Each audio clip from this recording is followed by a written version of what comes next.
Allez, on corrige du coup la partie navigation et réglementation du sujet 2020. Donc ici, c'est un extrait de carte VAC. Donc ce que je propose, on va voir les questions et on reviendra sur l'extrait de carte à un moment si on en a besoin.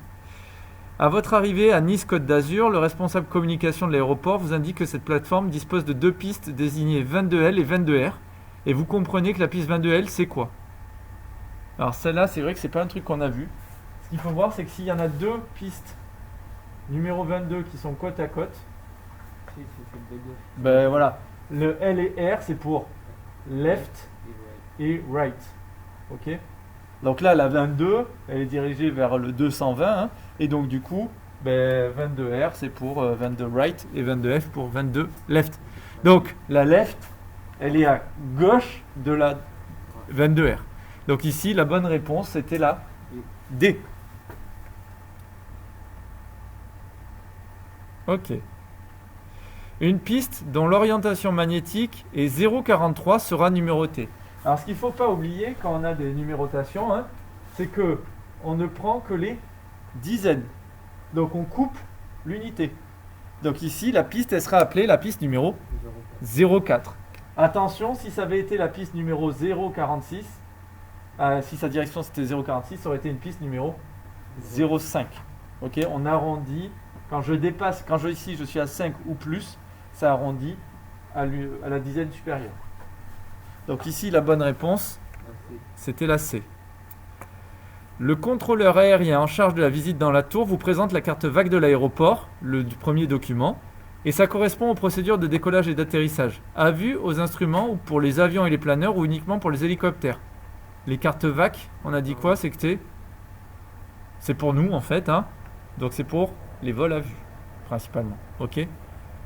Donc ici, on a plein d'infos. Alors effectivement, il peut y avoir des hélicoptères, mais en fait, c'est pas qu'une carte pour les hélicoptères. Ok. Donc la bonne réponse pour celle-là, c'était où? A. 4-3, c'est la A. Souhaitant vous questionner sur vos connaissances, le contrôleur aérien vous demande à quoi correspond l'indication VAR 2 Est dans le coin en haut à droite de la carte VAC. Tout en haut à droite, donc si on revient sur la carte, hein, ici, là, il y a marqué VAR 2 Est. C'est quoi ça? C'est là? Aïe aïe aïe. Déclinaison magnétique. Ouais. Non, la déviation, c'est celle qui est provoquée par le vent. Ok. Et la déclinaison, c'est celle qui est provoquée par le fait que les deux nord soient pas au même endroit. Donc la bonne réponse pour la 4, c'était la réponse B. La déclinaison magnétique. Sur la carte VAC, on peut identifier les coordonnées en latitude et en longitude de l'aéroport. Et la latitude, c'est 43 degrés, 39 minutes et 55 secondes nord. C'est relevé par rapport à quoi? Alors, si tu regardes, je vais faire deux dessins, d'accord? Ça, c'est le méridien de Greenwich. Et regarde, quand je vais, je ne sais pas l'écrire correctement, Green, oui, comme ça. Si je prends un point qui est là, d'accord? Quand je donne ces coordonnées par rapport au méridien, je vais devoir préciser, par exemple, si je dis 10 degrés, je vais préciser 10 degrés quoi? Est et ouest. Donc quand c'est par rapport au méridien, c'est toujours du est ou ouest. Et si ici je précise nord, nord en fait c'est forcément par rapport à l'équateur. Est-ce que ça va un petit peu l'idée? Donc pour la longitude, on précise est-ouest. Pour la latitude, on précise nord ou sud. Donc ici, c'était par rapport à l'équateur. La réponse B. Ça va? Le code OACI de l'aéroport de Nice-Côte d'Azur, c'est indiqué sur la carte VAC. En haut, c'est LFMN. Alors en France, hein, ça commence souvent par LF. Hein. L'OACI, c'est un organisme qui est chargé d'établir quoi? Le cadre réglementaire de la sécurité de l'aviation civile. Est-ce que c'est que en France? Est-ce que c'est sous la responsabilité du ministère des Transports? Est-ce que c'est au niveau mondial ou en Europe? C'est au niveau mondial. On l'a vu dans l'autre cours. L'OACI, ça veut dire l'Organisation d'aviation civile internationale. Voilà. Le I veut dire international. D'accord? Voilà, bah, c'est au niveau mondial. Après, de toute façon, vous devez juste avoir la moyenne. Hein. D'accord? Donc, ça laisse une petite marge de. Si on n'est pas sûr à 100%, il reste quand même plein de questions qui sont sûres à 100%. Après la visite de la tour de contrôle, on vous équipe d'un gilet jaune pour vous permettre de vous rendre sur les parkings. Tu assistes au chargement des bagages et le pilote, il vient de terminer sa visite de prévol. Alors, est-ce que c'est normal parce que c'est lundi et qu'il faut le faire tous les lundis? Est-ce que c'est avant chaque vol pour tous les aéronefs? Est-ce que c'est aussi faisable par les stewards? Ou est-ce que c'est pas systématique mais le pilote, il a voulu se la péter un petit peu et vous faire plaisir et voilà. Exactement. On n'a pas le choix. La visite prévol est obligatoire systématiquement, même si l'avion, il y a, j'en sais rien, notre pilote qui en descend il y a 3 secondes, on doit quand même refaire une visite de prévol. Le but, c'est d'être en sécurité. Donc, visite de prévol, c'est systématique. Peu importe que l'avion, il ait encore le moteur chaud ou pas, quoi. Ok? Donc là, la 4-7, c'est la B. Le pilote vous explique ensuite que son vol est à destination de l'aéroport de Lesquin sur une distance mesurée de 83 cm sur une carte aéronautique au 1 millionième. Alors, là, moi, ce que je vous conseille, c'est de le faire avec des virgules. Je prends 1 million, d'accord? Et je dois faire 83 cm. Donc, ça fait 83 cm fois ça. Sauf que 83 cm, les centimètres, il faut que j'enlève 2 zéros. D'accord? J'enlève 2 zéros et là je vais remplacer par 83. Donc si je regarde et que je réorganise le résultat, hein, ça fait 83 1000. Là je suis en mètres. Si je le veux en kilomètres, je coupe ici. Donc ça me fait 830 km. Ok? Quand tu es sur le vrai examen, je te conseille de le faire par petites étapes comme ça pour pas te tromper si tu n'es pas à l'aise. Ok? Donc ici ça fait 830 km. La réponse C. C'est bon? Votre vol VFR vous amène à traverser une TMA de classe D. Ah, alors, les classes D, est-ce que c'est contrôlé ou est-ce que c'est non contrôlé déjà? Ouais.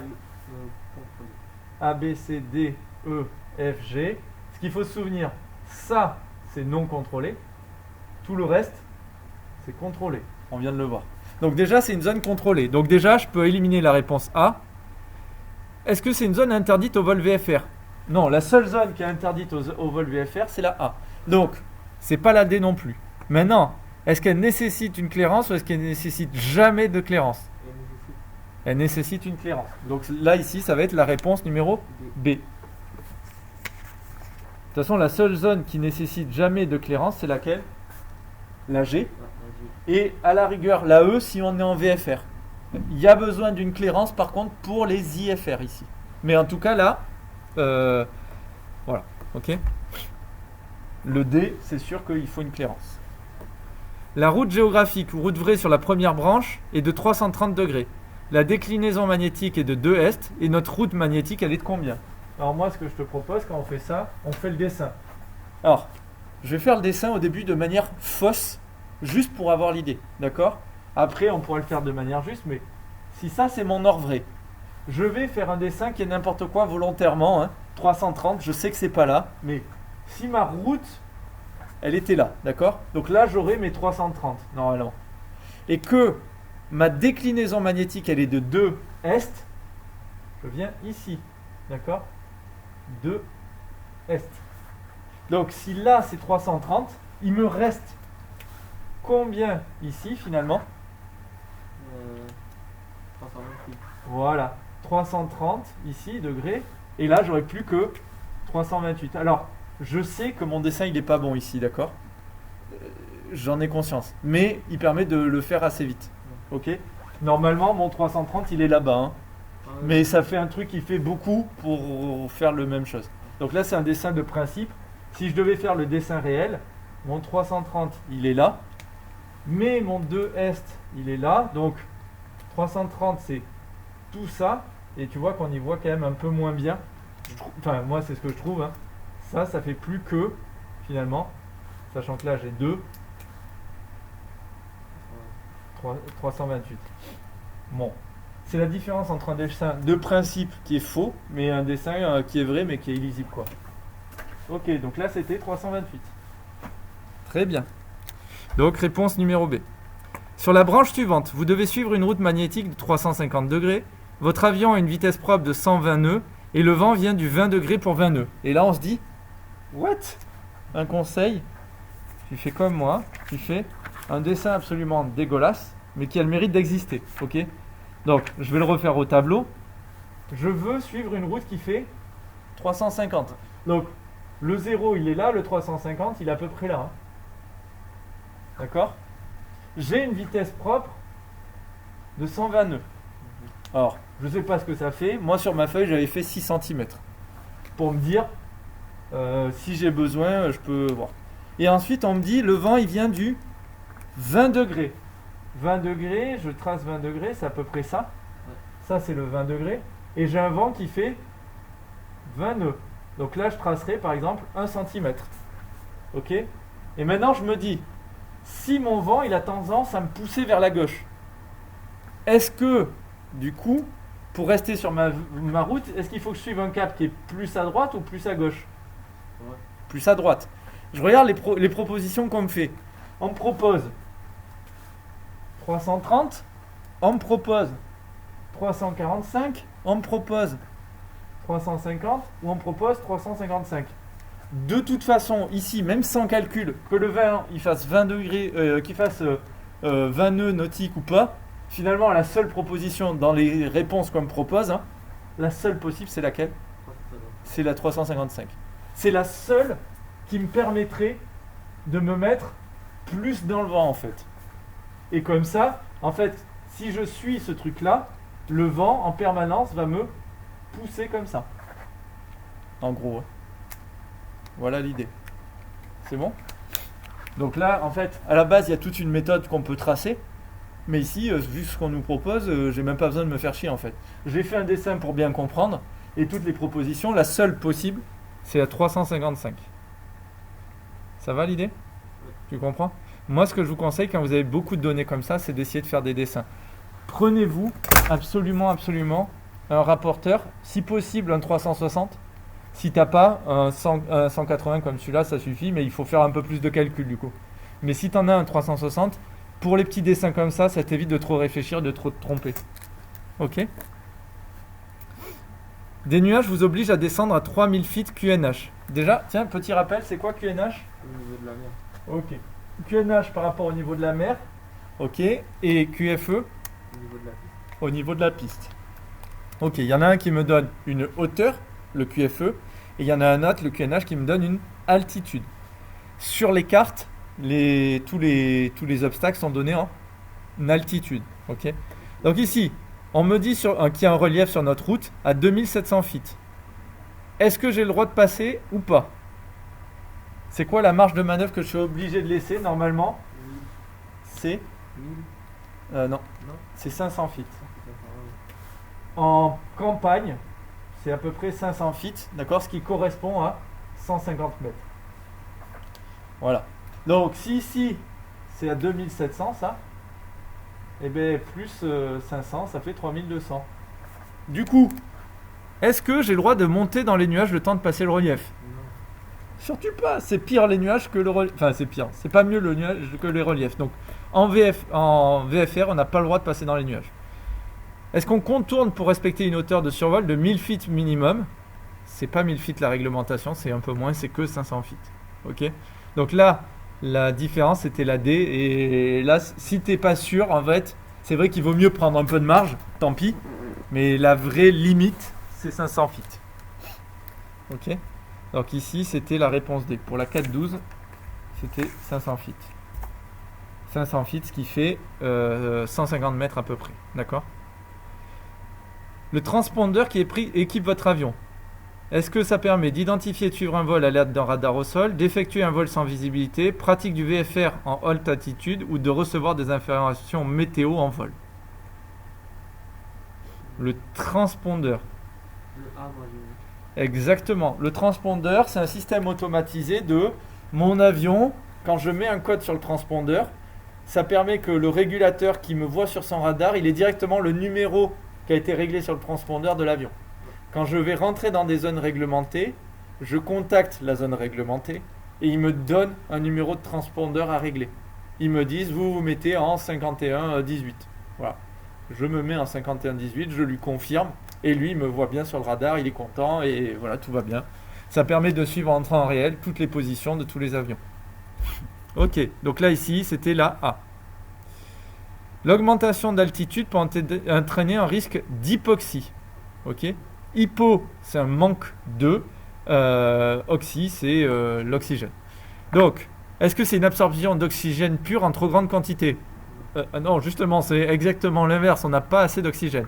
Est-ce que c'est, alors je vais le faire dans le désordre, un manque de sucre dans le sang? Ça, c'est l'hypoglycémie, effectivement. Une baisse de tension? Non, c'est pas ça. Donc, c'est un manque de pression d'oxygène absorbé entraînant des altérations de la mémoire, du jugement et de l'attention. Tu vois comment des fois, quand on n'est pas sûr, parce que la réponse, elle a l'air compliquée, on peut aller choper les autres, voir ce qu'on élimine, et par élimination, garder celle qui reste. En arrivant au sud de Lyon, on constate qu'il y a sur notre route une zone notée P18. Est-ce que c'est une zone dangereuse, interdite, réglementée ou sans objet pour les vols VFR? Interdite. Le P veut dire prohibited. Ouais, prohibited à la française, effectivement. Ok, donc interdit. Hein. On décide de terminer notre navigation en cheminement. C'est quoi comme méthode le cheminement? C'est se repérer par des points au sol. Exactement, on dit ah ben là je vais suivre la rivière, ah ben là je vais suivre la voie ferrée, quand je passe en haut de tel village je vais suivre ensuite telle autoroute, etc., etc. Donc effectivement c'est des repères caractéristiques au sol. La 416 c'est la A. Celle-là, j'ai pas trouvé. Votre aéronef vole à la vitesse de 120 nœuds, vous êtes à 12 miles nautiques du terrain d'arrivée et vous estimez votre arrivée à A. Alors celle-là, on en a parlé une fois, mais effectivement, je me souviens que, alors soit j'ai pas été très clair, ce qui est fort possible parce que je le maîtrisais pas bien. Il faut calculer ce qu'on appelle le facteur de base. Le facteur de base, il se calcule comment? On prend 60 divisé par la vitesse propre de l'avion et ça nous donne le facteur de base. D'accord? Le facteur de base, il me dit que, il va me donner le nombre de minutes par miles nautique. En gros, ici, pour une miles nautique, il me dit je mets tant de minutes. D'accord? Par exemple, on va le faire ici. Donc cette formule-là, c'est toujours comme ça. Hein. Je fais 60 sur 120 nœuds. Ça me donne 0,5. Donc je sais que je mets 0,5 minutes pour une miles nautique. Ok? Ça veut dire quoi? Ici, je dois en faire combien? Je dois en faire 12. Donc si une se fait en 0,5, 12 se font en 12 fois 0,5, ce qui revient à... Alors 0,5 c'est divisé par 2 en fait. Donc, divisé par 2, 6 minutes. Voilà, ok? Donc, en gros, ça fait 6 minutes. Ah oui, il est déjà l'heure. Pardon. Bon, on finit les 3 questions. Hein. Arrivé à Lyon-Bron, on constate un vent du nord de 15 nœuds. La piste étant orientée 16-34. Alors, 16-34, ça veut dire quoi? 16-34, ça veut dire ça. J'ai d'un côté une orientation, en gros, 340 degrés, et de l'autre une orientation 160 degrés. Ok? Donc 340, c'est quand je m'oriente comme ça, et 160, c'est quand je m'oriente vers là-bas. Le vent, il vient du nord. Donc le vent, il est comme ça. Alors nord, plus ou moins. Je choisis laquelle piste, du coup, vu que je veux atterrir face au vent. Ah, c'est 60. Et non, je au veux arriver, toujours on atterrit face au vent. Non. Donc si je veux arriver face au vent, je viens comme ça. Mais mon orientation, alors je sais pas comment l'écrire, quand je suis, je veux viser le 340, si tu préfères. Ah oui, ok. Je veux viser au maximum vers le haut, donc je veux viser le 340 degrés. Donc je veux viser la piste numéro 34. Ça va l'idée? Désolé, mon dessin il était peut-être pas très clair. Le vol VFR, c'est un vol effectué dans des conditions à vue, dans des conditions de vol aux instruments, dans un type commercial ou dans juste des tours de piste? La 1. Bah ouais, vol VFR, vol, conditions de vol à vue.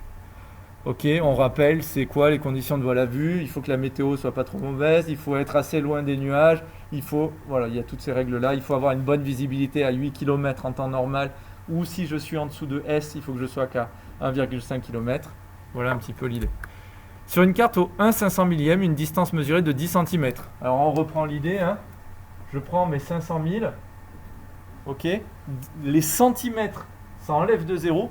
Par contre, quand j'en ai 10, ça me rajoute un 0. Donc je regarde, j'ai combien de 0? 4. Donc si je regarde, ça me fait des kilomètres.